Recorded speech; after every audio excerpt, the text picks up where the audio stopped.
Доста.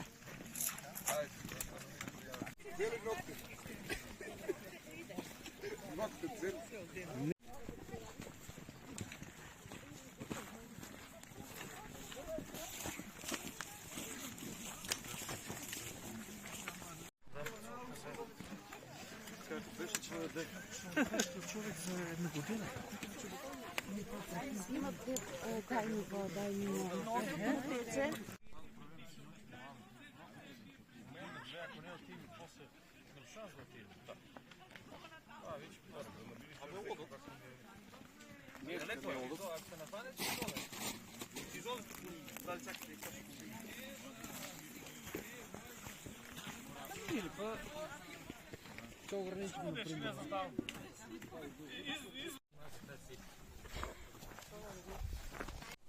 Еве денеска го прославуваме февруарски поход. Нашиот клуб повече от 20 години, може и повече, традиционално го организираме. До душа сега се погоди па по иста стаза, ама от година се надяваме дека ќе направиме друга по-интересна стаза, таму да се оде. Важно традицијата почитуваме.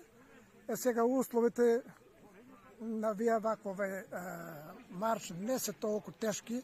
Сме имали много по-тежки услови, али ако вака да напрашува споредба некои от тук от вие участниците, како било на порно на партизаните.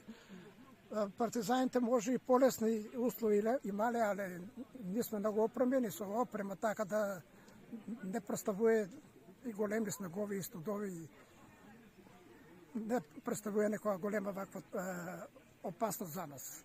Така да имаме тука и луѓе за спасители, имаме повеќе водичи, се контролира ваквото патот како е, шо е.